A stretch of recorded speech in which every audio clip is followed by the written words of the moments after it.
Hello, everybody, and welcome to this week's edition of Slade, the Buffyverse Revisited. I'm one of your hosts. I'm Jeremy. I'm your other host, James. And James, this week, we are going to be red scaring our way into Season 2, Episode 2, Are You Now, or Have You Ever Been? Nice. Nice. Red scaring our way into. That is clever as fuck, my brother. I mean, listen. It's well known that I'm a genius, right? Well, I don't. No? I don't know. Hey, Jeremy, I have a question for you. What was that? What is that? Fine little ditty that is our theme music now. Yes, we forgot to bring that up last week. So people, during the intro and outro, were probably like, "What the fuck?" That is a song I wrote and recorded. I don't remember when. Do you remember when? A couple months back. Okay, a couple months back. It is called Redemption, and it is a song about Angel. And since we have had issues with getting hit with... By the way, I still get hit with, like, every now and then Spotify will hit me and say, we found 2 episodes from your first season. And I'm like, yeah, we've been through this. Fuck off. Anyway, to combat copyright bullshit for a fucking theme song for a fucking podcast that we don't even get fucking paid for, I wrote and recorded a song, just as I did for the last season of Buffy, that we will now be using for Angel. And where might people be able to go to listen to the full version of the song? If they would like to hear the full version of Redemption, they can go to jeremy.net, which is JEREMEY.net. There they will find my entire catalog of original music. And if they go to that site and they want to hear Redemption specifically, go there, click on the Singles album, and I believe it's the, I don't know, 4th or 5th to last track-ish, somewhere in there. You'll see it. It's called Redemption. Enjoy. Okay, enough of that self-promoting bullshit. Let's talk about... No. Well, what do we got going on this week, Jeremy? What, anything you want to talk about? What should we go into the weeds about this week? How about the rise and fall of the USSR? Nah, sounds boring. Agreed. I don't really have anything, but we really should have something, and I really should have thought about this during break. Do you have anything? I don't. I wasted it on the first episode. You blew your load in the first episode? I blew my wad in the first episode, yep. Here. Just like Angel jerking off all over Kamal's shit. Right? I think I was calling him Jamal in the last episode. You were. I didn't bother to correct you. I don't know why. I must be a racist. Yeah, it's your latent racism. Right. Let's stick with something we normally talk about a lot in the weeds. Movies. Sure. Okay. Do you have any movies upcoming, let's say by the end of the year, that you are particularly looking forward to? Oh, yeah. Supergirl. I've heard some things about Supergirl. Spider-Man, Brand New Day. Okay. I just watched the final trailer for that. Avengers Doomsday we've got coming up. So yeah, I'm sure if I were to look, there's probably other ones that I'm not even thinking about right now. Is Doomsday this year? Yeah. Okay. Yep. Yeah, I bet if I were to look, there's probably several others that I'm not even... I think Clayface might come out this year. And is that a movie about a guy whose face melted off? Kind of. kind of. Uh, I don't know. Are you familiar with Clayface from the Batman comics? Not really. No. Yeah, I was it's a not movie much of a about him. DC guy, honestly. Yeah, it's a movie about him, which I'm looking forward to, but I'm also a little skeptical about because Clayface is a villain, and I just don't know how you make an entire movie around a villain and have it be a decent movie. You know what I'm saying? Well, maybe he's going to be not a villain. Well, then it's not Clayface. Maybe he's going to be a little softer around the edges. A little soft. It's like they did that whole like the Craven the Hunter movie. Like Hmm. no, Craven the Which Hunter. didn't go over well. No, and there's a reason. It's because Craven the Hunter isn't the good guy. He's a fucking bad guy. Like Very bad. yeah, like so.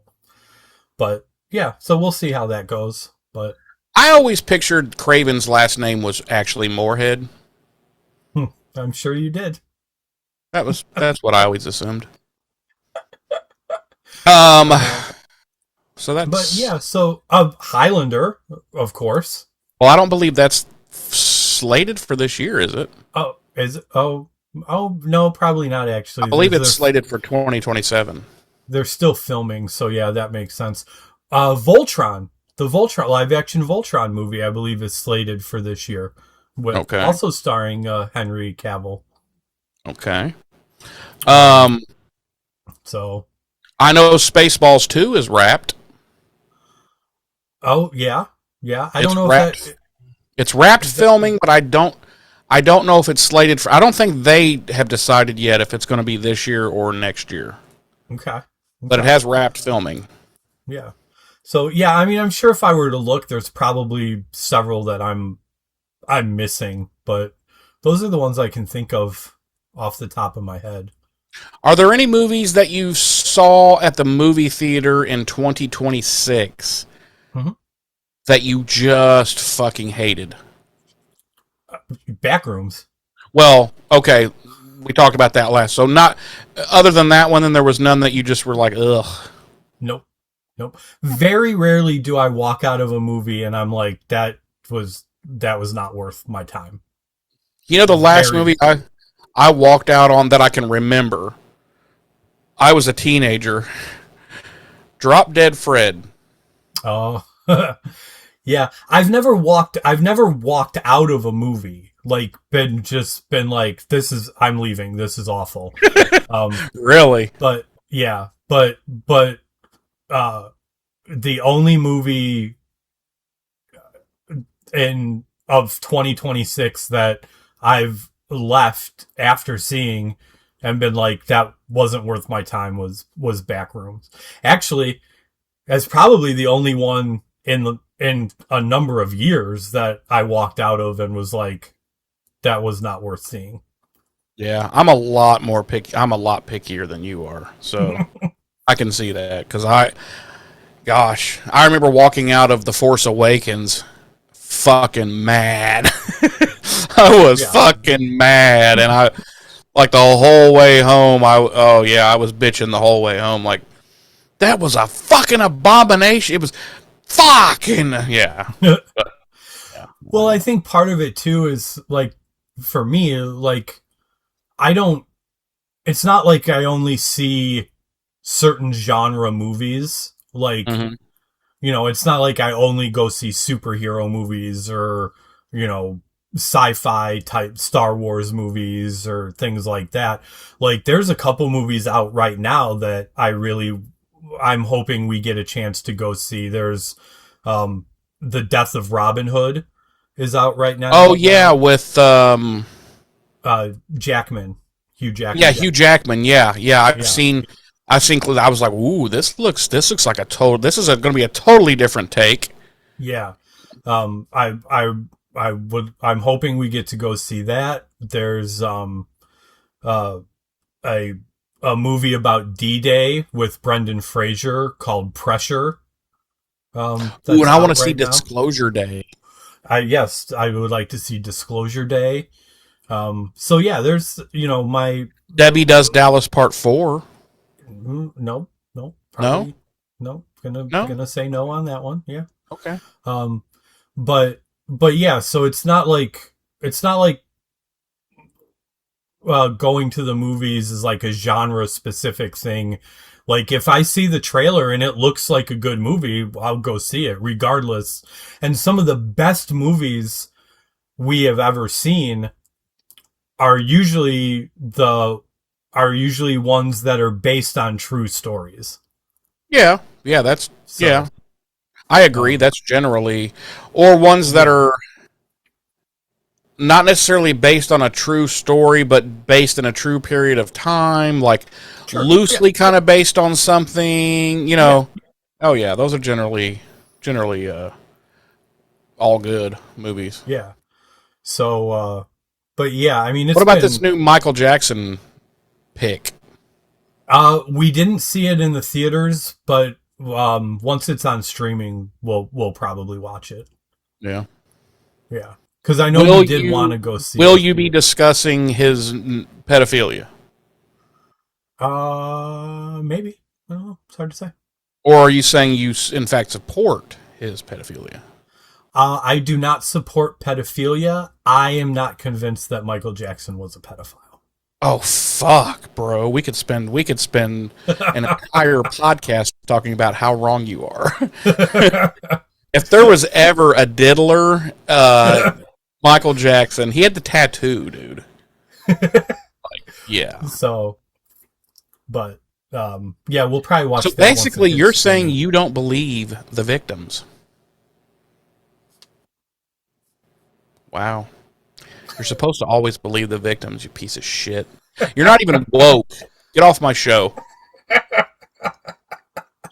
Anyway, okay, well, I mean, that didn't kill as much time as I was hoping for, but When here's like I would turn the question back on you, but I know you don't really go to the movies. But is there anything that you're looking forward to when it finally hits streaming that you're well, like, the "Ooh, ones that I have want to watch that." yeah, the ones I've mentioned so far. Also, Okay. I did want to tell you, I don't think I told either of you that I did take your advice and I saw Project Hail Mary, Mm-hmm. and that was fucking phenomenal. I thought it was a fantastic movie. I know my dad, were he still alive, I know he would have loved that movie because A, he was a sci-fi fanatic. Anything to do with like space travel, aliens, whether it's like realistic stuff, sci-fi stuff, he just loved that shit. He would have loved Project Hail Mary. Mm-hmm. And yeah, it was a great movie. It was a great movie. It was yeah, that was one of our favorites. Yeah. I was like, dude, when it ended, I was like, no, I want more. Yeah, no, please. Like, I want more of this. Give me more. Right. It was really good.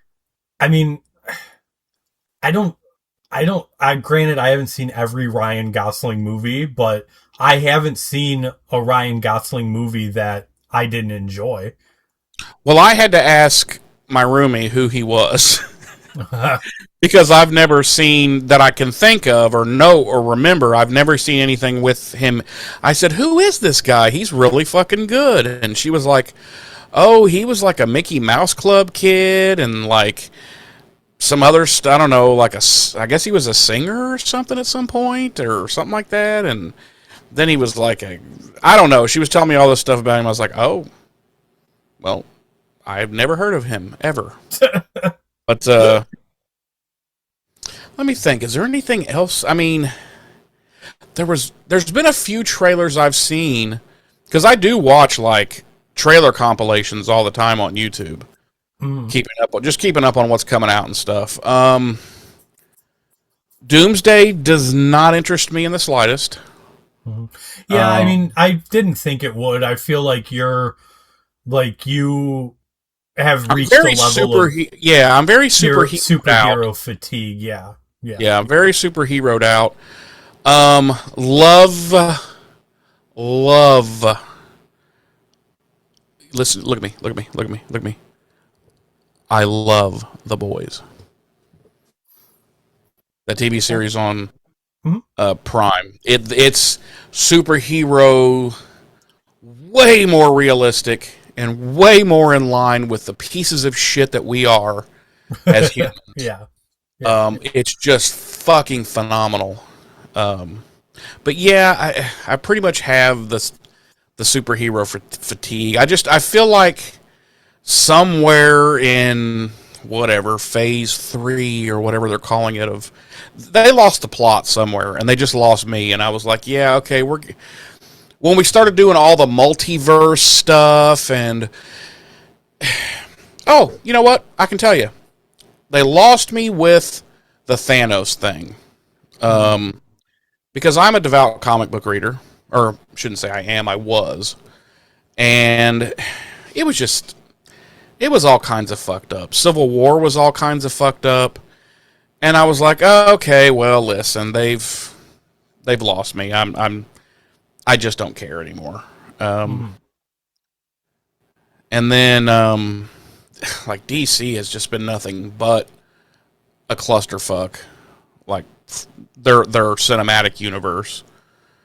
And then I thought, oh, James Gunn's going to go over there and he's going to take over, and you know, I loved the Guardian stuff and blah, blah, blah. And then he's just making all the DC movies like Guardians of the Galaxy. And I'm like, well, okay. I guess it's just going to stay a mess over there. And I don't know. I've heard some things about Supergirl that it's tracking to be a big flop. And I'm like, duh, because who wants to watch who's ever watched Supergirl? Let's be real. They had the 80s movie that it was so bad that they don't even consider it a flop. It went right into the toilet. The TV series, how long did it last before it got shit canned? Like 2.5 weeks? 5 seasons. Okay, 5 seasons. And then people came to their senses. No one cared. I'm just saying, like you're talking, okay, they're going to make a movie of Clayface. Like, who is asking for these? Who's clamoring for a Supergirl movie? We already have a bad Superman movie. Why do we need a Supergirl movie? I don't know. I just... Well, I mean, for one, because we do have a bad Superman movie. Man of Steel was awful. Wow. So you're right. Fair enough. I'm just saying, who's clamoring? I need a Clayface movie. God damn it! You know, like. Yeah, Supergirl I get. Like, Supergirl is extremely popular in the comic books. So that I get, but yeah, it never was when I was a comic book reader. I can't tell you how many times the Supergirl comic got shit canned, and then they would wait a few years and bring it back, and then it would still no one would buy it, and and I'm not saying it's because she's a girl. That's not what I'm saying. I'm saying because we already have Superman, we already have Batman. Do we need Batgirl? No, I'm sorry, we don't. We don't need Supergirl. Do we need Robin Girl? No, we don't. Well, no, because Robin's already a girl. Robin is already a bitch, but no, I'm just saying, it has nothing to do with their sex. I mean, for me. I mean, I'm sure there's misogynists who are like, I'm not watching some girl. No, it hasn't. It has nothing to do with what I'm saying. But what you just said is exactly why, Captain Marvel and then the Marvels flopped at the box office. They fucked Captain Marvel up, though, because they made her weak. Way too weak.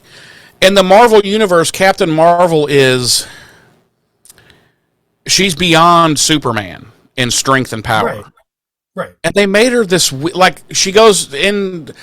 Like when they all start materializing there to fight Thanos, that fight was over there's a reason they didn't have her fight Thanos in the comic books. She was elsewhere in the cosmos because she would fuck Thanos up with just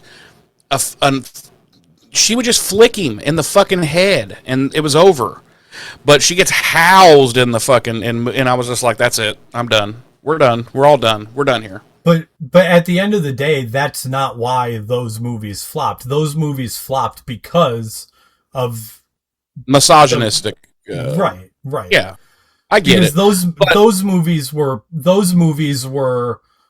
panned before they were even released. They were negative review bombed. Sure. By misogynists. I was fucking stoked when we first found out we were going to get Captain Marvel, and I was like, oh, she's going to be a bad motherfucker.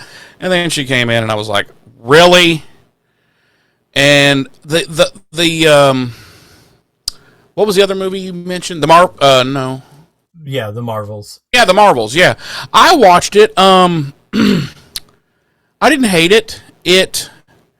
It was a little draggy, and it was a little, I don't know what the other term would be. It was draggy and kind of maybe a little too long in the tooth, maybe.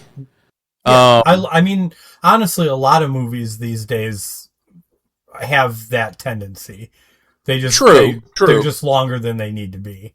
True, but I didn't have it. I thought, okay, this is going to set something up.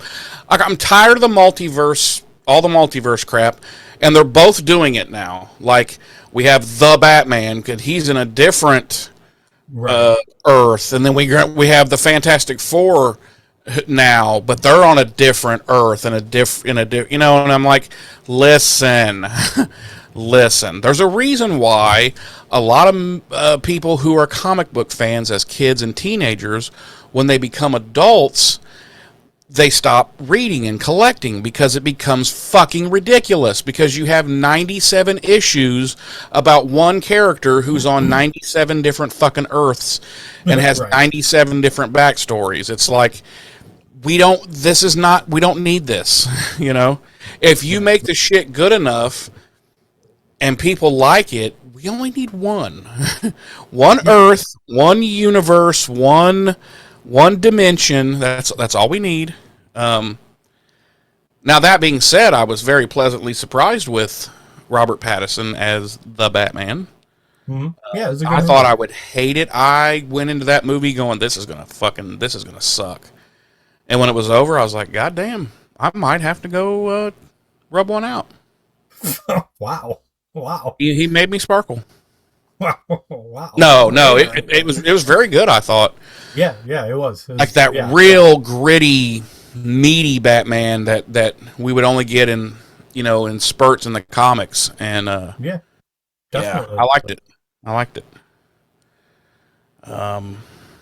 Yeah, so I don't know, man. I'm all in all, I'm pretty superheroed out. Yeah. I just feel like nobody has a super firm plan in mind, and they're just kind of like, well, let's just a little bit, just see what this does, maybe a little bit. Mm-hmm. And then they're like, oh, that worked a little bit. Let's beat that to death. So I don't know. Of course, I'm looking forward to Highlander, but I have lots of fear about that, because it's not like we haven't been fucked before. Sure.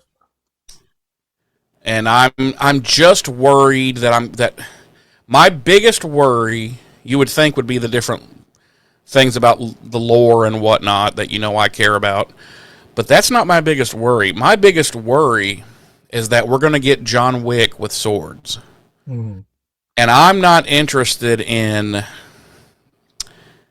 these stupidly unrealistic sword fights that, like in John Wick, it's fun for like 10 minutes. For me, at least. And then I'm like, okay, well, this is getting fucking stupid. And shit happening so fast in so weird angles and everything. See, I when it comes to sword play, I like the way F. Braun choreographed. Like, I like to see nice, smooth, realistic. Obviously, it's movie-fied, TV-fied, but it's realistic, good swordsmanship. I don't want to see like, he picks up 5 swords and starts spinning them around his forehead and drop kicks people, and I don't know. I don't want to see that. So that's my biggest concern. Mm-hmm. But I guess we'll see. Other than that, can't think of anything. Not looking forward to anything coming out from fucking Disney. I can tell you that. And so I'll just be over here being annoyed.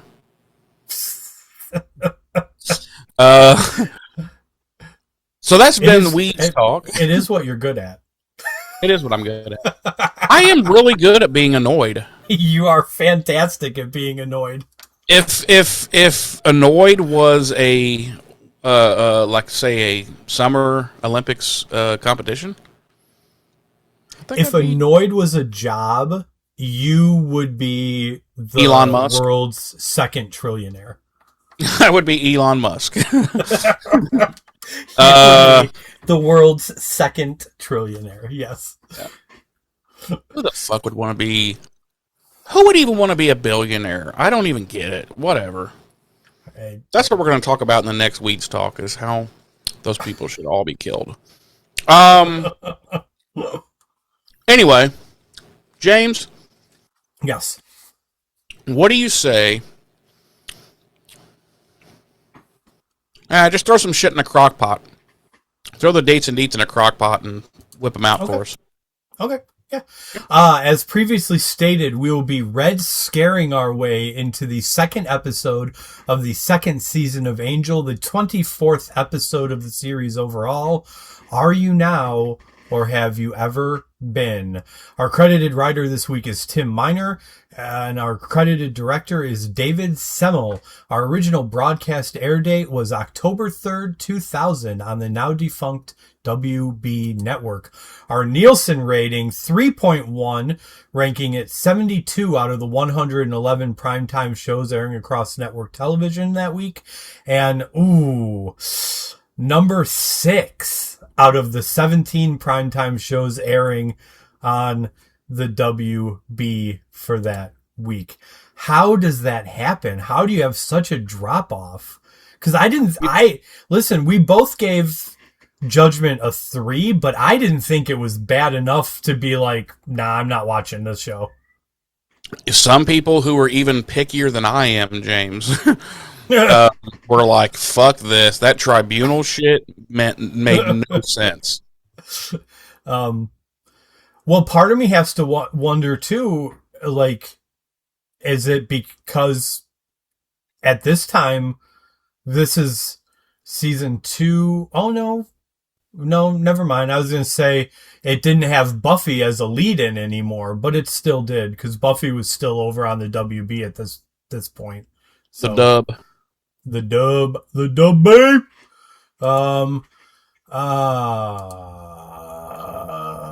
Our regular cast, as always, includes David Boreanaz as Angel, Charisma Carpenter as Cordelia, Alexis Denisoff as Wesley, and J. August Richards as Gunn.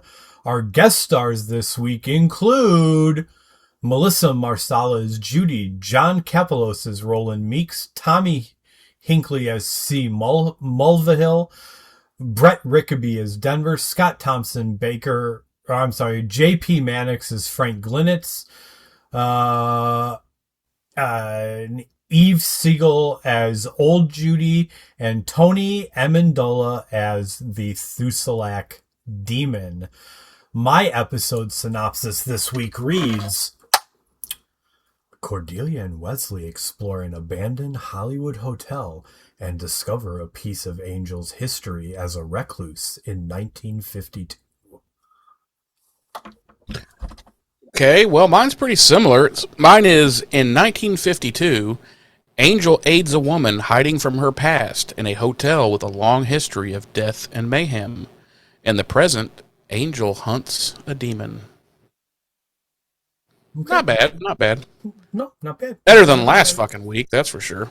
Yeah, yours was really just like shitting all over the bed last week. It was a novel. It was a novel that shit all over the bed. And it wasn't good. And it wasn't a good shit either. No, it was liquid. It wasn't one of those shits that you take and you're like, oh, yeah, I really needed that. Yeah, you're like, man, I actually feel lighter. I feel I feel so much better after that. It was one of those shits that you take and you're like, how is it possible that I just shit and I feel worse than I did before I shit? Yeah, like, why am I all hot and sweaty, and why am I shaking? Right. Like, what? Yeah. What? Yeah. What? How did this even happen? Why is my asshole bleeding? And then you're like, oh, you know what? I bet it was the butt plug. Huh. I probably should have taken the butt plug out before I shit. Yeah. Makes sense. Damn. Makes sense. Damn Well, it. I know for next time. Well, lessons learned.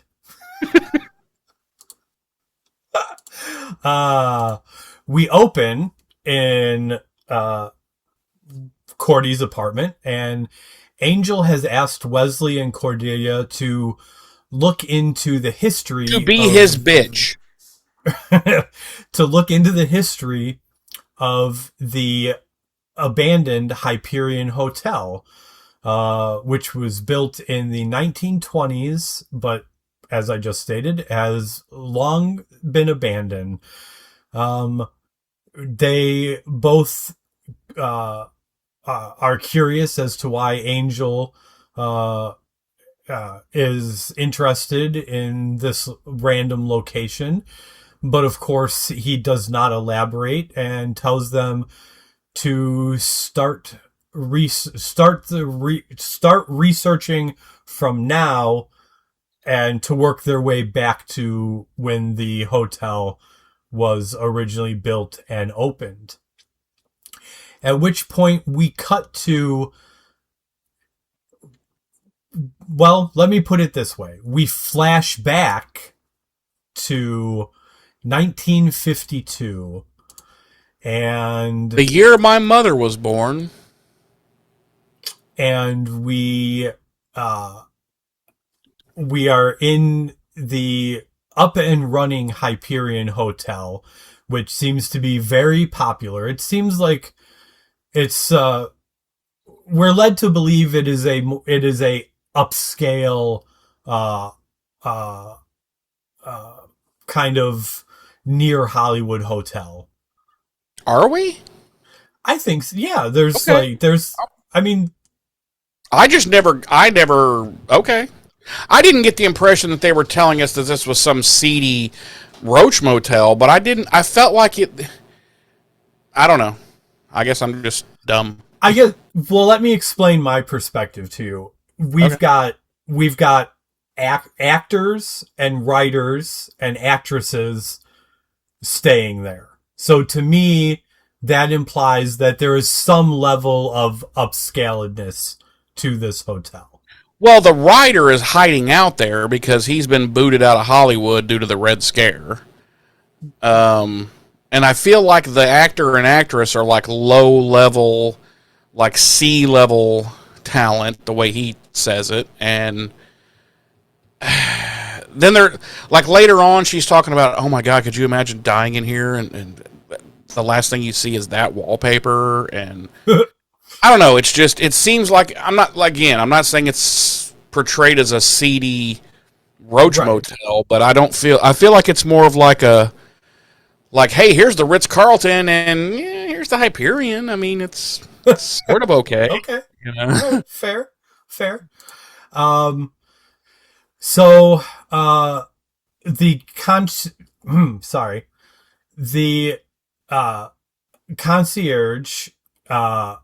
asks the bellhop to deliver the weekly bill to room, 217.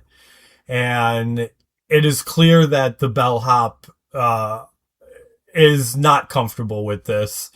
And he then freely says that the resident of room 217 gives him the creeps, but he does eventually go to deliver the weekly bill. And we cut to him approaching the room, and he very meekly and very quietly like knocks on the door and says, you know, I've got your bill here for you. And then he's like, he hears something stirring inside, And he's quickly like, well, I'll just leave it out on the ground here for you, and you just get it whenever. And he quickly scampers back into the elevator and starts pushing the buttons repeatedly to try and get the doors to close to get out of there. And we cut back to outside room 217, and we see the door open, and we see the occupant bend down to pick up the tray with the weekly bill on it. And as the person stands up, the camera follows them, and we see that it is Angel. In drag. So now we know why the guy was always creeped out. Yes. Angel's like, come back, sweetie! He's like, come back, big boy. Yes. So that is our cold open, violin whale. Roll credits. There we go. Okay, so when we come back, we get a little glimpse into Angel's life here at this hotel, which he lives fairly quietly, apparently. He doesn't really, excuse me, interact with or acknowledge anyone, despite their seedy activities, James. I swear that's how it's written in the notes, and I'm like, are they referring to the gay guy? Because does that happen? I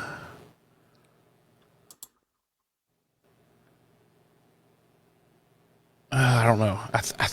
Does that happen now? Anyway, yeah, because Angel's coming back from getting his blood. right. And by getting his blood, we mean, you know what we mean. You know what that's code for. We mean he went to get a bottle of blood. Oh, my bad. So, yeah, he's coming back, and the actor guy is seeing a guest off. They're clearly gay. And Angel is just staring at them. And then the guy leaves, and the actor guy's still standing out in front of his door, and Angel is still staring at him. And I'm like, what? Have you never seen gay people before? I mean, I know it's the 50s, but you are a vampire. Like, oh, yeah. Is this really, you know, I don't know, whatever. So one day he leaves his room to go get some ice. And he sees this salesman guy apparently having a full-blown conversation with fucking no one. And he's just like, okay. Angel doesn't realize that he's not talking to someone else. Oh. Well, I did. I noticed it.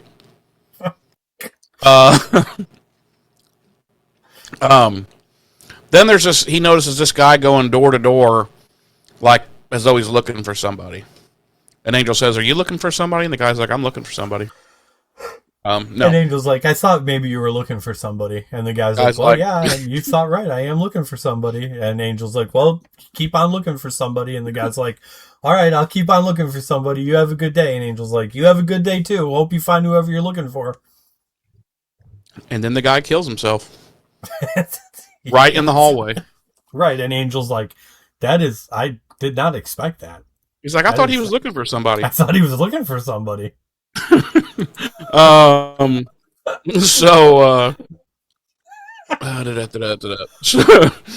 we took that a little too far. So, when he gets back in his room, this woman comes out of his bathroom, and she's like, "Oh, I'll be out of your way in no time. Let me just tidy up a little bit." And he's like, "You're not a maid." And she's like, "What?" And he's like, what did he say? He's like, "You're not a maid that works in this hotel." And she's like, "What do you mean?" And he's like, "You're not black." And she's like, "Well, fuck." Well, first he's like, he said, like, it's like, I don't know if they did this to kind of like try and drive home the point that like Angel's supposed to technically be a detective, like in the modern day, but like he starts like rambling off. So he's like, there's no cleaning trolley outside. Those sheets are dirty, and you're the wrong color. Yeah, and she's like, "Whoa, Whoa, what? what are you saying?" And he's like, "I'm saying that this hotel only employs black maids." And she's like, "Oh, okay, fair enough." That's fair. That's fair. She's like, "You caught me. You should hit me." And so he does. No. And then he escorts her out. No, so she's like, "Oh, I'm sorry. It's my boyfriend, and he's looking for me. And if he finds me, he's gonna beat me." And Angel's like, "Yeah, I don't care." He's just like, Yeah. You get the fuck out." Yeah. And he like, grabs her by the arm, and he literally grabs her by the arm and like starts leading her out. But then he looks at the door, and somebody's trying to jimmy his door open. So he puts her behind the door, and he opens the door, and the guy's like, "Hey, see, she's in there, isn't she? See, let me see her, see." And Angel's like, "No." And he like shows that he's got a gun under his coat. And he's like, "I'm gonna come in there." And Angel's like, "Oh, whatever." The guy starts to come in, and Angel just fucking bashes his fucking nostrils in with the door. Yeah. And takes the gun out of his coat and just pistol whips him to death in the hallway. Right in front of Judy. Yeah, Judy comes out and she's like, "Oh my God, that is a little far." Right. And he's like, "I'm not stopping until I see brain matter." And she's just like, "Oh." And she leaves. She goes back to her hotel room and hangs herself.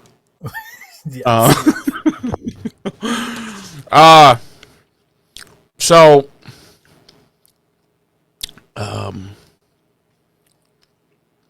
he goes back to takes the guy, throws him in the elevator right before the elevator goes down, and he's like, he's going down, and I was like, oh, sick line.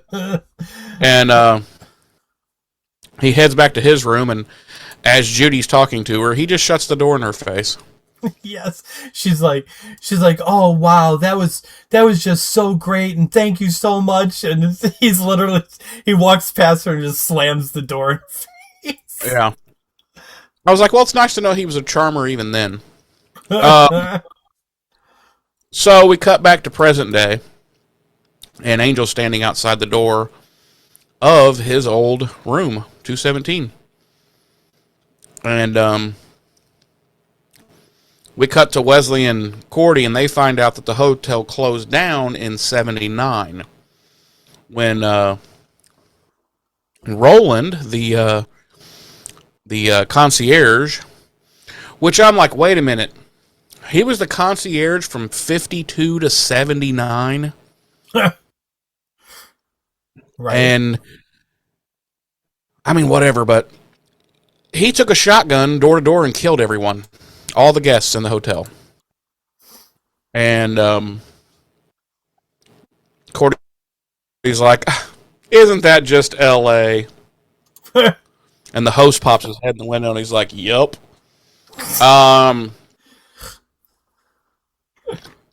So, since then, it's been empty. It was declared a historical landmark, which I highly doubt that would have happened at a mass murder scene. But...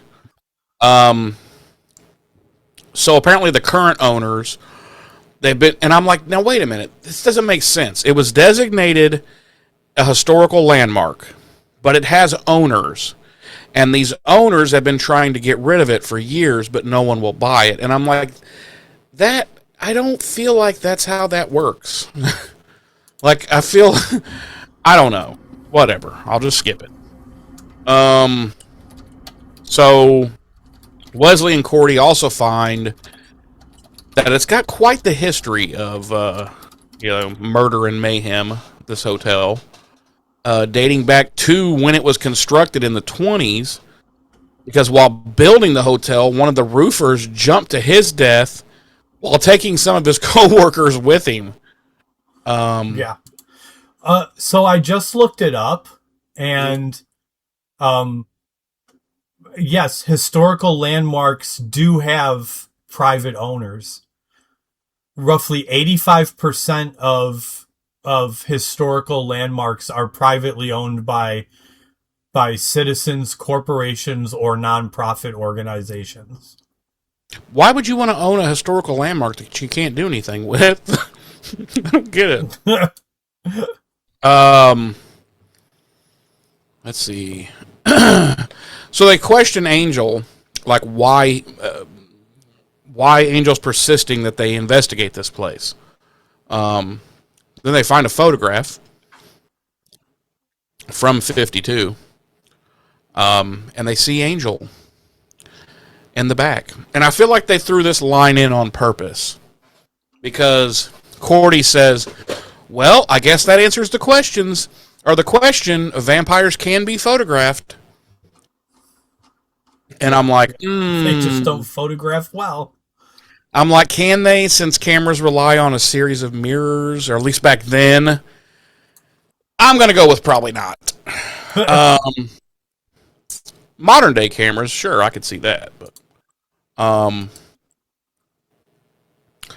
they're like, why didn't he tell us about this? And I'm like, when does Angel ever tell you the full story of anything? Like, why are you even acting remotely surprised? So we cut back to his room in 52, and he's sipping a glass of the bubbly, or blood. And we kind of go next door to his room where that salesman guy, this is apparently his room. Yes. And he's playing a polka record, which is horrendous. Then we see him go over to his bed. He picks up a pillow, he picks up a gun, puts the pillow to his face. Then we cut back to Angel, and you hear the gunshot, and the body hit the floor. And Angel just like kind of shrugs and takes another sip of his blood. And I was like, what a dick. Wow. What a dick.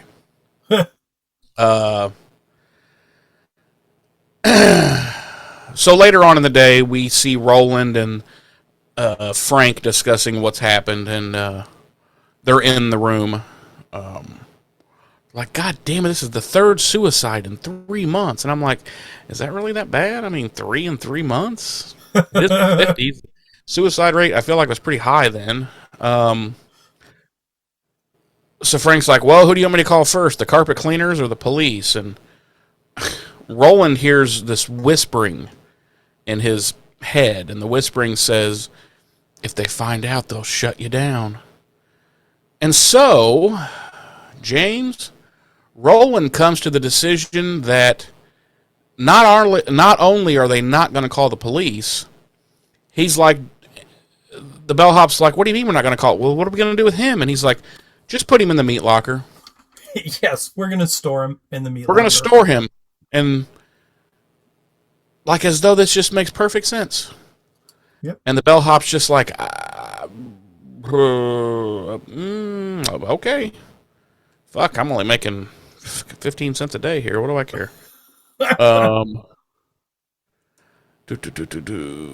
Let's see. So he leaves the bellhop to do that. And I'm like, now wait a minute. Everybody in this hotel is already talking about the suicide. Yes. Literally everyone. So his plan is, listen, let's just not say anything. Like, nobody will, like, this won't get out. Like, only everyone here knows. But it's not, so here's the thing, like, yes, it's his plan, but it's not really, because the demon is exploiting his paranoia. No, I get it, but wouldn't the demon be like, well, shit, okay, I need to get in everybody's brain then and tell them, hey, don't tattle, bitch. Don't be a snitch or you're going to get a stitch. So, yeah, they're all gathered around talking about it, like downstairs, and they're like, no, it was actually a murder, and because the thing is whispering in all their different heads and convincing them, wait, it wasn't a suicide, it was actually a murder. And it's just chaos down there. It's just fucking chaos. Madness, James. Madness. Later on, Angel... Oh, by the way, I forgot to mention this. We learned several scenes ago that at least back in the 50s, Angel was quite a smoker. Yes. Because he smokes often, and he always has his Zippo with him. Yes. So now, for some reason, Angel is hanging around outside an observatory. Yes. And Judy happens to be there. And she comes out from the observatory scene, the observatory spectacular display. Mm. And, like I said, Angel just happens to be chilling out there. And he's smoking and overlooking the city. And she's like, yo, yo, yo, let me hit that, G. And he's like, you didn't throw in on this, man? And, no, but they're talking, and she's clearly trying to make small talk and, like, be friends with him. And he's still being just a complete dick. He is not having it whatsoever. No. Yeah. And she's trying to light a cigarette, and no, that isn't this scene, is it? No, it's not this scene, sorry. Anyway, so she's like, well, when she finally gets the hint that he's not interested, she's like, okay, well, thanks for helping me the other day, later. And he's like, mm-hmm. He's like Oscar the Grouch in the 50s. We cut back to present day. Wesley and Cordy are doing what, James? They are... Oh, hold on, I lost my spot. Engaged in an orgy. No. With Muppets. No. Super weird. I've never seen a Muppet vagina. This was the first. Wow.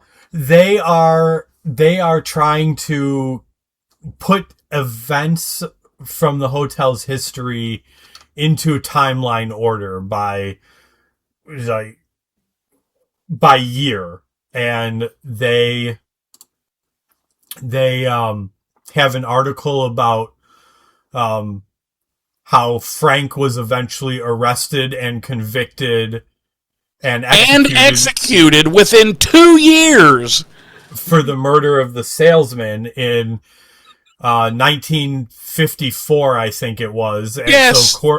So Cordy says it should be in 54, and Wesley's like, well, no, it happened in 52, so we should put it in 52. So they end up putting it in 52. So, which of course they're like, oh, 1952, that's when Angel was there. And he must have eaten that guy. So, and Cordelia makes a comment about how it's like a big game of wow, how does she say it? Like, what terrible thing happened because Angel screwed up 50 years ago or something like that. Yeah. These last couple of episodes, they've really been making Angel out to be a bumbling idiot. So,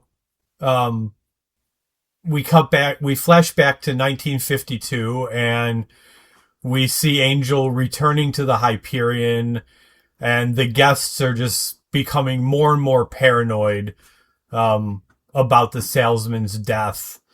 And as he's getting ready to go into his room, Judy sticks her head out of her room and asks him to come into her room for a minute, and he does, and she starts talking about how the suicide was probably a murder, and that's what everyone's saying. And Angel's like, no, I don't think so. And she expresses that she's nervous because if it was a murder, then the police are going to show up and ask questions. And at this point, Angel reveals that he knows that the man he kicked out earlier was a PI and not actually her boyfriend. At which point Judy admits that he's probably working for the bank in Kansas that she used to be a teller at, because she stole a shit ton of money from them, because when they found out that she's actually black and passing as white, they fired her, and then that caused her fiance to find out about her, and he ended their engagement. So she stole a shit ton of money from the bank and took off. And she swears she hasn't spent a penny of it. And Angel's like, he's like, you were fired because your employer was scared, and it doesn't matter because it's all just blood. And Judy's all like, nobody believes that. And I'm like, oh, it's 1952, so she's right. Nobody believes that. But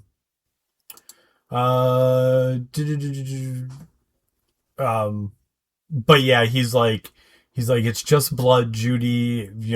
It doesn't matter what color you are. And then we cut back to the present, and Cordelia has a news clipping about Judy, which says that after she stole the money, they tracked her to the Hyperion in 52, but she was never seen again. And she kind of thinks that Angel may know something about that since he was there in 52 as well.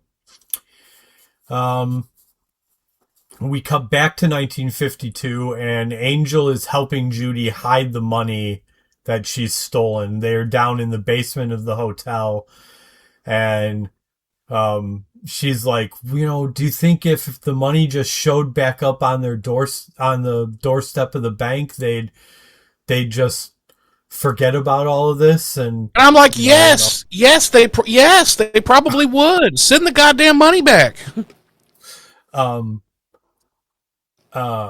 And she's like, she says to Angel, she's like, because, and he's kind of like, I don't know, maybe. And she's like, well, there is such a thing as forgiveness, right? And Angel just kind of gives her a look like, yeah, I guess maybe there can be forgiveness.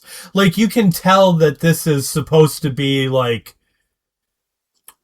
after years of isolating himself, Angel is kind of finally realizing that maybe he can connect with people and whatnot, He's like, listen, Judy, you ever seen a grown man naked? Wow. And she's like, yeah.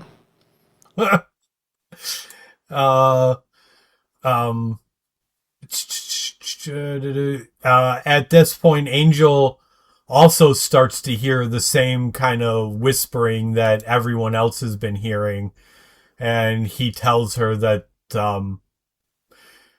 there's something in the hotel and to go back to her room and stay there.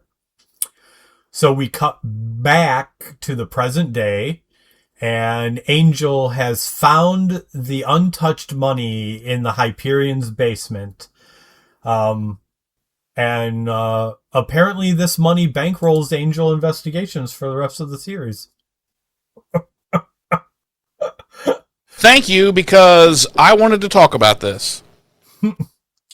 So he finds the money right where he put it 50 years earlier.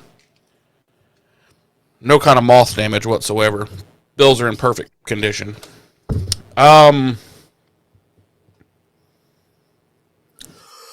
What did this scene represent? Like, is that what we're led to believe? Like, oh, okay, well, he took a bag of ill-gotten money, and it could only be like $60, like from the 50s. Like, it can't be that much money. That's all I'm saying. But is that in fact what we're led? Do you think we're led to believe is like he's going to bankroll, or this is what he uses to buy the Hyperion? I think probably this is part of what he uses to buy the Hyperion. Or maybe Angel's been broke. He just couldn't say anything to anybody, and he's just like, listen, oh shit, I know where there's a big old bag of money. Right. It's like all ones in the stacks. It's actually all 20s, but it's modern $20 bills, which weren't issued until 1996. Thank you. Which is true, by the way. I saw that in the trivia. Lol. But no, I think the implication is that he uses it to help buy the Hyperion. Okay, because he just leaves with it, and it's never talked about again. Right. And you're like, oh, did he? You think he went and took it to the police station? No, that motherfucker put it in his bank account. Yeah. And how do you deposit a bag full of money into your bank account with not raising any questions? I'm just curious. Especially when all the bills are like 50-something years old. Right.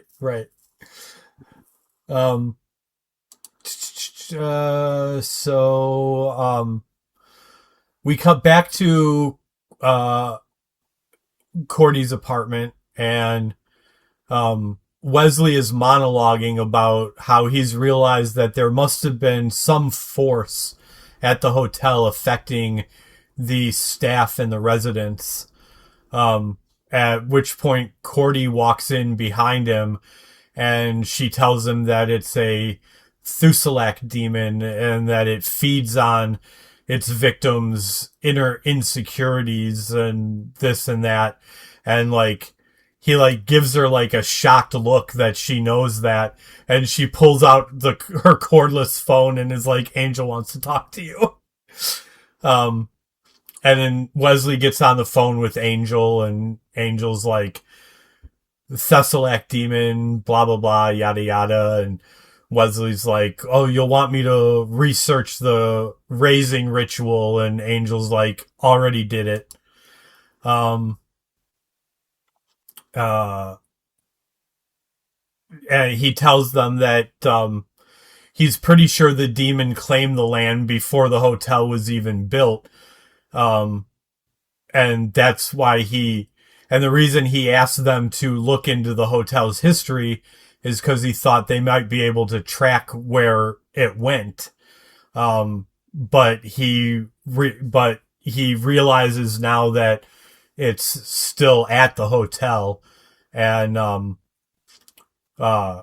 he wants to raise it and kill it. He tells Wesley to call Gunn for some extra muscle, and that's when Wesley's like, well, you want me to research the raising ritual, and Angel tells him that he's already did it. At which point we flash back to 1952 to a bookshop, and we see the owner of the bookshop, who is apparently a priest, and his name is Denver, and he's watching TV and a episode of I Love Lucy. And Angel shows up and says that he wants to know where the books on demons are. And Denver somehow realizes that Angel is a vampire, and he's like, well, try starting with this one. And he tosses a Bible at him, which Angel catches, and it immediately starts to burn his hands, and Angel drops it and vamps out.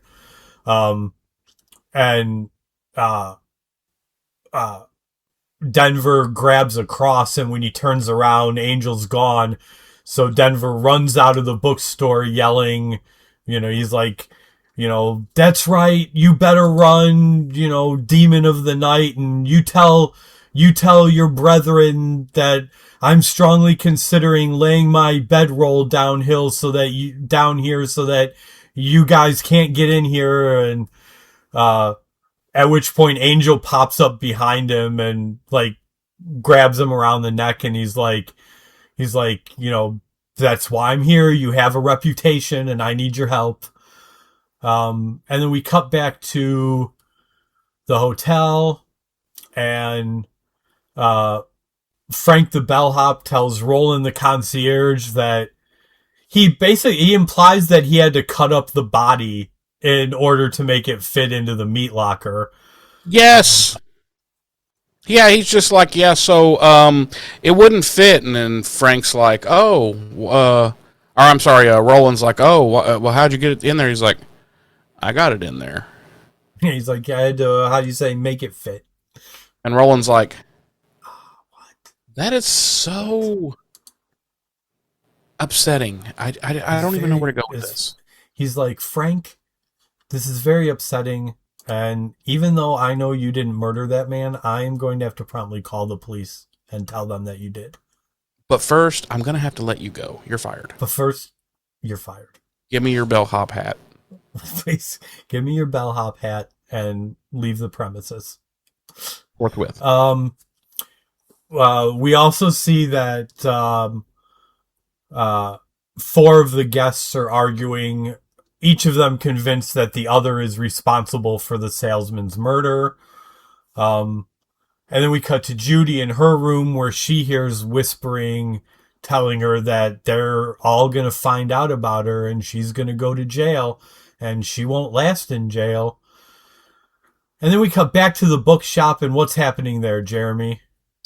Denver and Angel are engaging in homosexual activities. And it's very strange because it's the 50s, and he didn't even close up the front of his shop. They're just like, he just got him bent over the desk right there where just everybody can see. And it's odd. It's odd, James. It's very odd. It's very odd. It's very odd. It's very disconcerting. Especially for primetime teen drama. Yeah, because I mean, it's full on butt sex. Just right. No, they're kind of making small talk, and Angel learns that the Thessalok needs to be corporeal before he can be killed. So to become corporeal, he either needs to feed on a large amount of paranoia or be raised, so to speak, in a ritual. Yes. So Denver's like, yo, this shit's risky, homie. Yeah, probably gonna get fucked up. And Angel's like, yeah, I'll try it anyway. So then he basically forces Denver to give him all the supplies he's gonna need for free. He's like, but dude, he is hard to fucking kill.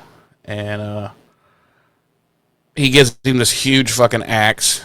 And he's like, well, it can't be that hard if I can just kill him with a fucking axe. I mean, shit. He's like, why would you... Or he's like, that or also a large electrical shock from, like, a bolt of lightning. Yeah, he's like a lightning strike, like a finger of God type thing. Yeah. And he's like, why are you wanting to slay a demon and help humans anyway? And Angel's like, I don't fucking know, dude. Listen, I do what the writers say, okay? I don't know. Just here to collect a paycheck, dude. I'm here to get paid and to contribute to my SAG fucking retirement, okay? Fuck off. So then, back at the Hyperion in 1952, the guests are now all openly revolting and accusing each other. Frank and Roland start getting involved, and then that PI comes back, and he's walking around with a picture of Judy, and he's like, has anybody seen this here lass? And Angel gets back a little while later, and the lobby is completely empty, and he's like, oh my god, fucking finally. Oh, everyone has fucked off. Only my hotel now. This is sweet. Um, Sweet. He's so like, I am gonna jerk off in every in every single single room. room, I'm going to take all my clothes off right here in the lobby and just go into each room and shoot just a little jism on each pillow. And he's like, Uh, except that fucking bellhops. yeah, I'm fuck gonna that guy, little bitch. Uh, so in the present, Cordy, Wes, and Gunn arrive, and they're at the Hyperion, and they start doing their thing to raise the Thessalac. They're sprinkling douche powder down. I believe that's what that was specifically on the ground. And Wes and Gunn are arguing, and he's like, Angel's like, guys, don't listen to whatever it's whispering to you. And Cordy's like, no, they've been doing this since the car. yes. And Angel's like, Angel's just like, oh. is this what we're in for the next 4 seasons? Um, so Wes starts a ritual chanting this thing to make the Thessalac corporeal. Cut back to 52, and Angels gets up to his floor, which is the 85th floor, by the way. This hotel is huge. It is the 85th floor. Um, and they're all basically everybody's up there, and they're assaulting Judy. Now, fully convinced Sorry, I just want to backtrack. You talk about the hotel being huge, and I'm curious about that because, unless I'm mistaken, when Roland, the concierge, is checking people in right before he tells the Black family, like, oh no, I'm sorry, I know the sign says we have vacancies, but we actually don't, because he's clearly a racist. Because I'm racist, sir. Right. I'm almost positive, and I could have misheard it, I'm almost positive when he hands the keys to the people he is checking in, he tells them it's room 502. Yeah, I always assumed that it was about anywhere between 4 and 6 stories. Okay. And I always assumed Angel was on the second floor, 217, 1 whatever, 2 whatever, 3 whatever, 4, depending upon the floor. So yeah, okay. I just wanted to make sure I wasn't hearing things and that we are looking at, 500 plus rooms in this hotel. Yeah, and it's definitely 85 stories. It is 85 stories. Yes. Yeah. Because listen, it's hard for me to believe that little it looks that small from the outside, it's actually 111 stories tall. It is. It looks small from the outside, but once you get in, you realize that it is 222 stories tall.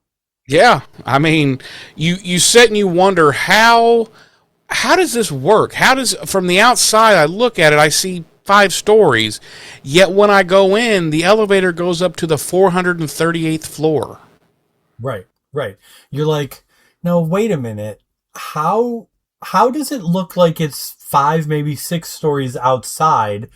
But then when I walk through the front door and I look up, I am just looking straight up 876 stories. Yeah, I mean, it's bonkers. I mean, you're looking at it outside, you're like, this is like a piss hole in a snowbank.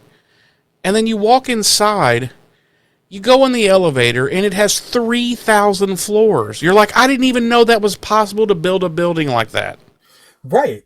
You're like, you're standing outside and you're like, all right, it's like 6 stories. Okay, no big deal. And then you walk in and you're going through the lobby and you walk up to the desk and you check in and the Roland hands you your key and he's like, you are going to be in room 8,227. Yeah, and you're like, but How long you will it look take up me to and go up 8,000 stories in an elevator? And Roland's like, listen, you'll be dead before you get there. you'll be dead before you get there. And so you don't go in. You end up You don't- canceling your reservation. Right. You're like, you know what, Roland, I'm going to cancel my resi. And You're like, I don't think it's worth dying for vacay. And Roland's like, listen, I hear you, but I do have to tell you there will be a $50 late cancellation fee. Right. And he's like, now, do you really want that, or do you just want to go ahead and die? Right. He's like, there's going to be a $50 late cancellation fee on top of no refund. Yeah. And security's going to rough you up on the way out. Yeah. Now, do you want that, or do you want to just go ahead and take your room and die? Right. And generally, most people are like, fine, I'll just die. I'll die. I'll die. Yeah. It's crazy, James. It's crazy. Yeah. They're like, if I'm not gonna get that money back and an additional $50, I'm gonna get roughed up by security.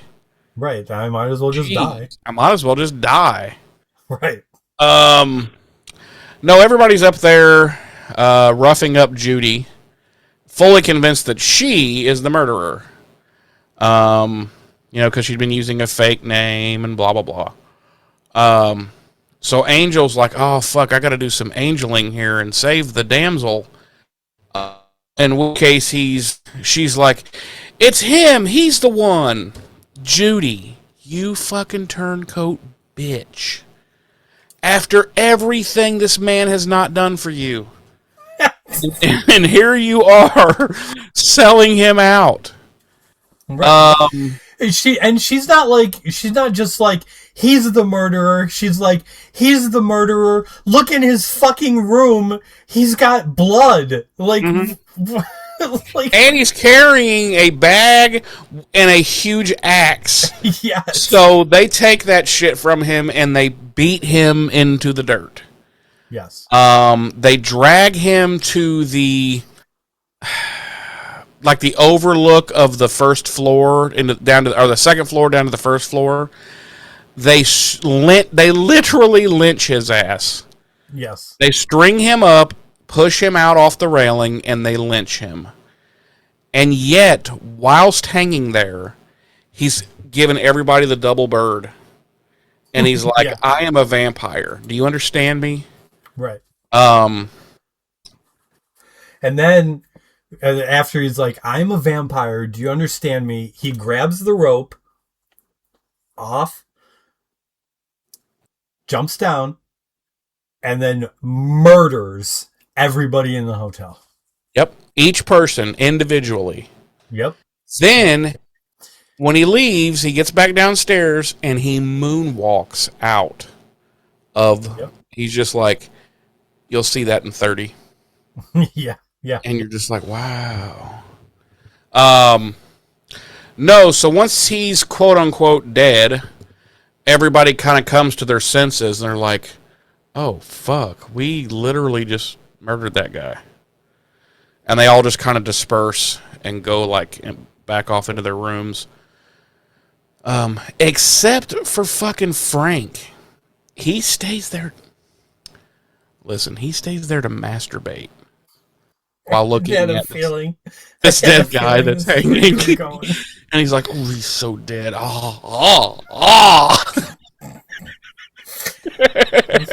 We've 2 episodes into the new season, and we've now managed to cover pedophilia, bestiality, racism, and necrophilia.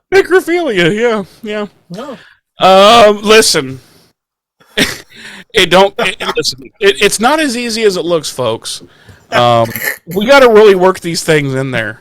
The sad part is it isn't actually hard at all. Like, we literally just let our minds wander a little bit, and we're like, oh, yeah. Necrophilia. We're just like, what's the worst thing I could say? So James has been talking for about 6-7 straight minutes, totally seriously. What can I interject here now that will completely derail everything that's just happened? Right. And then we all know how this works. That's Jeremy's thought process. And then he derails it. And my immediate thought process is, fuck that guy. I'm taking it up here now. He's like, listen, James is like, listen, if the train is now off the rails, I want that fucker to burn. And I want no one to escape. No one is getting off of this train want no alive. survivors. And that's how we operate, ladies and gentlemen. That is how it works here at Slade, the Buffyverse Revisited. Oh, crikey. So, after everyone disperses, Angel obviously opens his eyes because he wasn't really dead, and does what James mimed there, pulls himself up by the rope, unhooks himself, drops down, and the Thessalok demon becomes corporeal. And he's got a thick southern accent. He does. And I'm like, I was like, has Thessalok spent some time in New Orleans? I was like, oh, Thessalok demons are from Texas. Okay, all right. He's like, how you doing, boy? Which thing here, man? I don't know, but he's just basically taunting Angel and talking about, how delicious all this has been, and hey, you helped her so much, you made her the most delicious one here. And he's like, why don't you stick around and help some more of them, make them all that delicious? Yeah, and like the Thessalak says to him, he's like, oh, you got your feelings hurt, didn't you? You thought you made a friend. And then he's like, well, guess what? You did. That's why she's so tasty. You restored her faith in humanity, and she's gonna feed me for a lifetime. And then Angel's just like, you know what? For a paranoia demon, you are a dick. You're a real dick. You're a real dick, buddy. So, finally, Angel just turns around, hasn't said anything the whole time. He just kind of turns halfway to the demon and says, take them all. Yep. And he walks right up out that bitch. He does. Because, like you said, the Thessalak is like, there's a whole hotel full of people here you could help. What do you say? You want to help them? And that's when Angel's just like, take them all. Yep.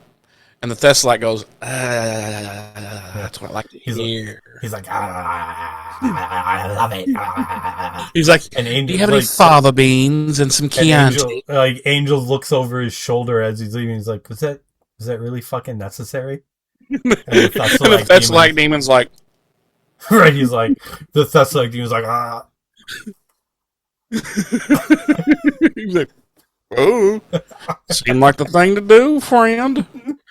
That's who he reminds me of. Fucking Foghorn Leghorn. He's like, boy, I said, boy, them was some tasty motherfuckers. So where are we at? There we are. Back to the present. The ritual has succeeded, and Foghorn Leg Thessalak has spawned. And he's thanking Angel for bringing more people to feed on. And Angel's like, that's not what I did! We're here to beat you! Right. And Angel's like, no, I didn't bring them so you could eat them. I brought them so that we could defeat you. And the Thessalak demon is like, well, I say, boy, I don't think that's how this is going to go for you, son. And Angel's like, no, don't do that. Stop calling me son. I'm 200. I am 252 years old, and I'm not your son. Stop it. Now we see that the Thessalak is made of tentacles. Apparently has a neck and a head, but like everything else is just tentacles. And he's like, now, or gun now, and Gun shoots one of the tentacles and like nails it to a wall. But then another tentacle flies out and goes right up Wesley's asshole. I mean, fucking right up his fucking shit chute. And this poor bastard, it's a hell of a way to die. for some reason, when I was rewatching this episode and I remembered that the Thessalak had tentacles, I was like, it is going to take Jeremy exactly 0.2 seconds to go straight to tentacle porn. And into someone's asshole. Cordy it's does only have a matter of whose asshole will he pick. Right. I was like, it's literally only a matter of whose asshole is a tentacle going up. Yep, and Wesley was the winner this week. You picked Wesley. So Wes is not dead. Wes is dead because the tentacle didn't just go up his ass, straight out his mouth. Right, like fucking Vlad the Impaler, baby. Yep. He is done. Yep. And Gun's like, I didn't like the guy. Right. Gun's like, I don't even like Fuck this him. guy. I mean, frankly. Cordy's like, I guess maybe I'll kind of miss him. I don't know. Yeah, I mean, listen, we'll have a wake. We'll have a wake. Right. And Angel's like, what was his name again? Angel's like, is that guy that... Oh, yeah, I didn't really like him, did I? Not really. Angel's like, wait, was that Buffy's first watcher or second watcher? Which one? I didn't really care for either of them, if I'm being completely honest. That's the one that's not Giles, right? Damn it. Right. I really didn't like that guy. I'm sure of it. Right. So... No, actually, what happens is after the Thessalak tentacles Wesley up the ass and out the mouth, Angel's like, Why? Why did you do that to my friend? Why did you do that? Not me? Why not me? Put one of your tentacles in my butt. And the whole time Cordelia's just standing there going... Right. And the Thessalak demon is like, well, I don't think I'm going to do that, son. I think you might enjoy that. And Angel's like, no, I'll hate it. I'll hate it. Please, don't do that. He's already got his pants off. Right. He's got his pants off.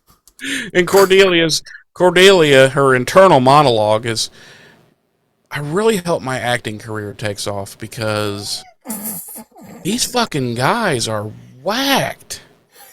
There's always something about fucking like bestiality or tentacles in the ass. Like, I gotta get another gig. I gotta get away from these people. There is a funny piece of dialogue here at the beginning of where Angel is like, watch out for the tentacles, and Cordelia goes, what, excuse me? And Wesley looks at her and goes, tentacles. and she's like, oh. Nope, it's just got a shitload of testicles they're just everywhere. They're just these hairy ball. He uses them like fucking nunchucks. Just balls hanging everywhere. Pack! Right in the fucking forehead. You got a fucking ball stand. Dude, it's... Boom. Not only does it hurt, like, it's humiliating. It is humiliating, you know? Yes. And then at the very end, you're just like, oh my God, is that a ball hair? Is this a Thessalak pube? What the fuck? Yeah, you're like, can we bring Save those things, man? I want to kill him again. Can we bring him back? So yeah, they end up grabbing one of the tentacles, and Angel sticks it into the power panel, and gives it the shock of a lifetime. And apparently, it's not hard to kill because that's enough to kill it. Well, so I do want to mention that while they're fighting the Thessalak demon, the Thessalak is taunting Angel still, and he's like, because Angel's like, you had your last meal at this hotel a long time ago, and the Thessalak's like, oh, he's like, paranoia ages like fine wine, and or he's like, paranoia is like fine wine, and Angel realizes that the Thessalak demon is still feeding, and he's like, that's right. And Angel says it gets better with age, and then they electrocute it. Yeah, he's like, you're still feeding, and he's like, shh, don't tell anybody. He's like, don't tell anybody, son. I don't want the other Thessalaks to come up in here. I said, what? I don't need the other Thessalaks to come up in here and start feeding on that delicious paranoia. I don't need the fuzz coming around here asking questions. So yeah, so the Thessalak is dead, and Angel heads upstairs while There's the rest. there. I do want to point this out too because I thought it was hilarious, and this is something that comes up again at the end of the episode.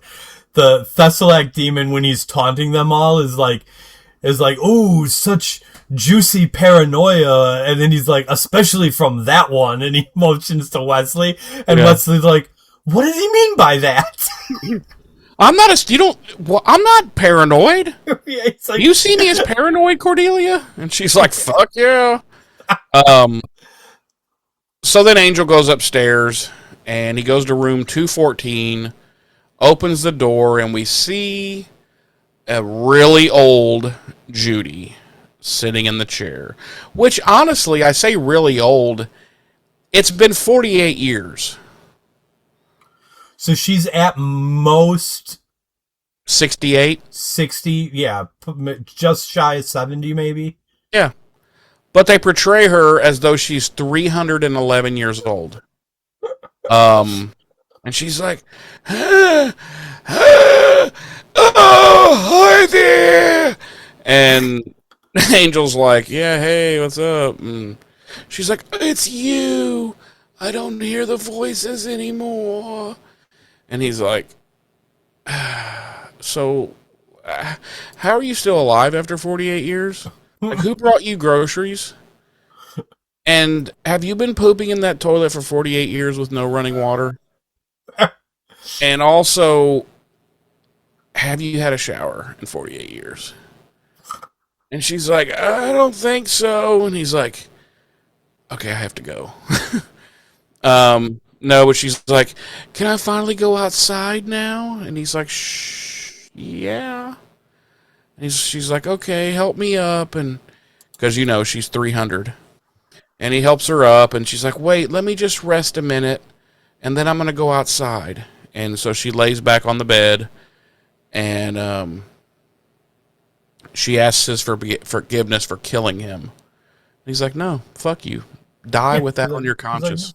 It's like, no, you die thinking about the horrible thing you did to someone that tried to fucking help you. Yeah. Think about that while you're in hell, bitch. And because that's where you're going for the betrayal you visited upon me. And the lynching. Remember the lynching? Yeah. There was that. He's like, no, she dies. You wouldn't know anything about that because you've been passing your entire life. You never had to be lynched. You never had to be lynched. So no, she dies. And he does forgive her. It's Angel. Of course he forgives her. Of course he forgives her. But it's just like, so whatever. I don't even want to go into it. She dies. I don't want to ruin what I otherwise. Anyway, she's dead. She dies. He doesn't care. He goes downstairs, and Wesley's still worrying about being called paranoid. And he's like, Angel, am I especially paranoid? And Angel's like, not especially. Cordy's like, boy, I can't wait to get out of this place. I hate this place. And he's like, we're moving in. Angel's like, we're moving in. And they're all like, what? And Wesley's like, this place has been the host to not only a demon, but some of the worst examples of humanity ever. And Angel's like, and we will continue that tradition. I mean, Angel says, not anymore. Credits. Episode. Except then Wesley opens up the black where it's faded to black. He opens it up and he sticks his head in and he's like, what are we going to do with the body upstairs? Also, you guys don't think I'm paranoid, do you? You guys think I'm paranoid? Because there's a body up there. Jeremy, would Yes, you like to play everybody's favorite game? 11. Body count.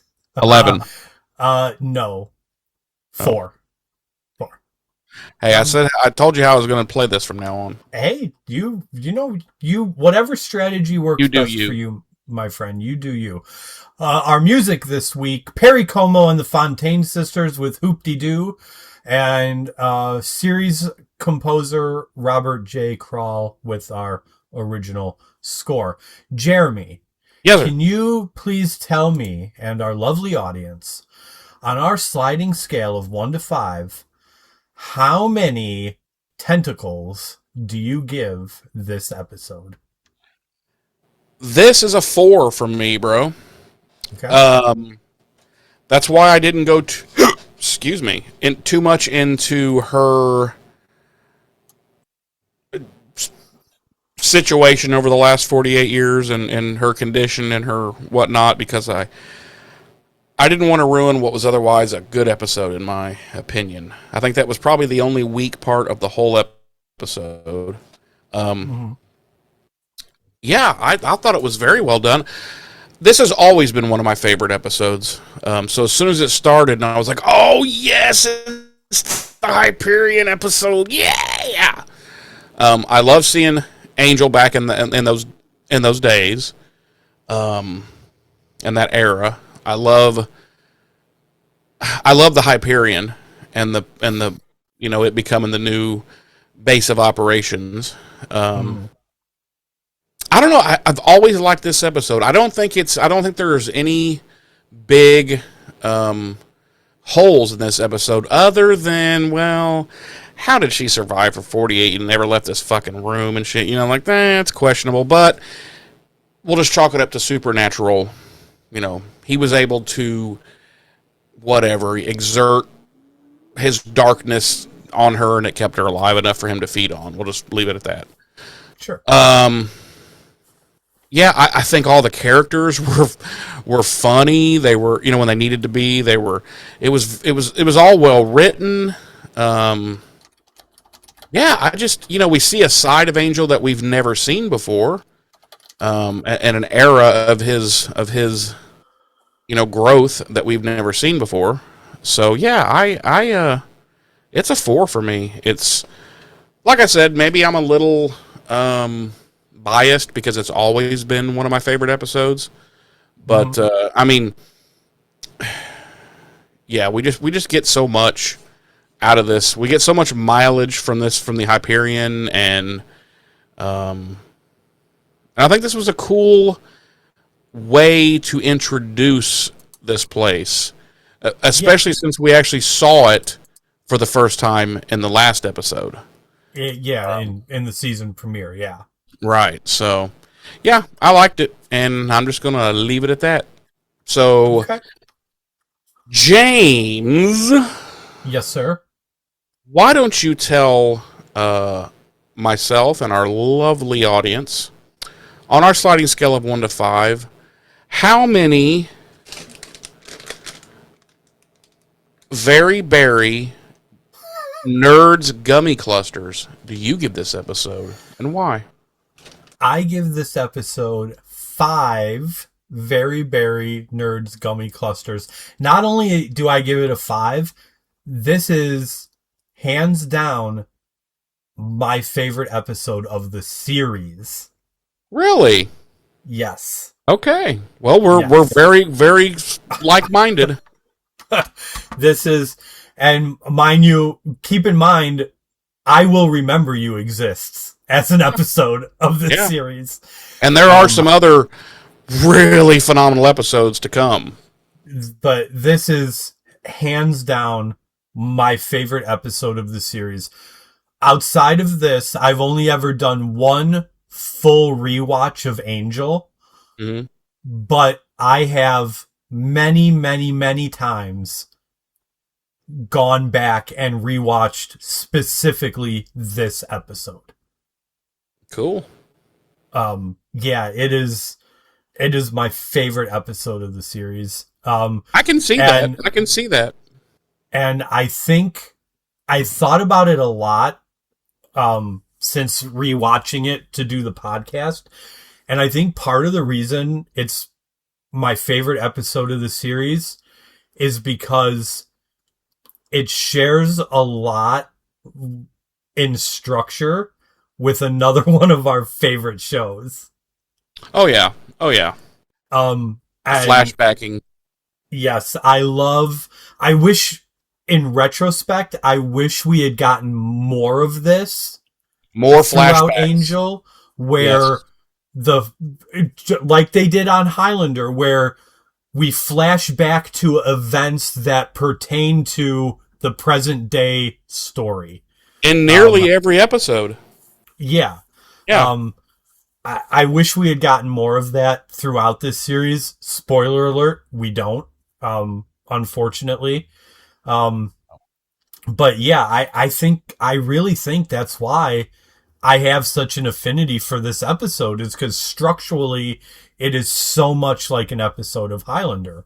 Yeah. Well, uh, And that's one of the um, fun things about Highlander is constantly getting to visit those characters in different eras when they yes, were different characters, you know? yes, And that's, because you're exactly right. This is a period of Angel's life that we haven't seen before. We saw him as Liam, pre Angelus. We've seen him as Angelus, in the early days. We've seen him immediately post Angelus, and we've seen him post Angelus immediately pre Buffy. right. But this is an era of time where we haven't been exposed to Angel, and There is another episode to come. I don't remember what season, but we do go back. yes, but it takes place the entire episode is a flashback. True, but it is good. It's not terrible. Are we? Are Let me just say one word if we're talking about the same episode. Go ahead. Underwater. Yes. Okay. Yeah. I liked it. Anyway, we'll get there someday. We'll get there eventually. In probably about 3 months. Yeah. at the rate we do now. Yeah.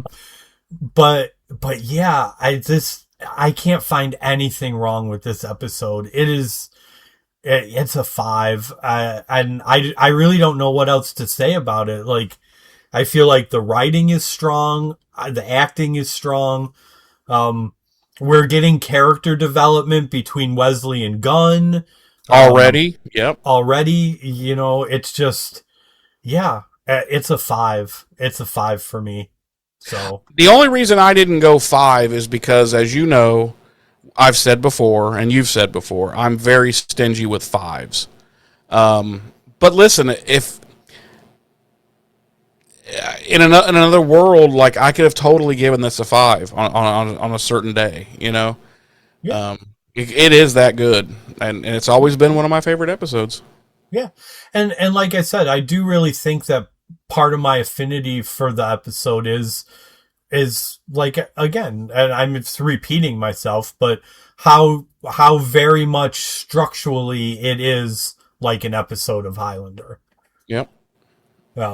And again, I wish we had gotten to see more like this throughout the I series. think that was probably their biggest failure Yeah, advantage of the 200 plus years of history to go, but it's probably had a lot to do with budget. sure.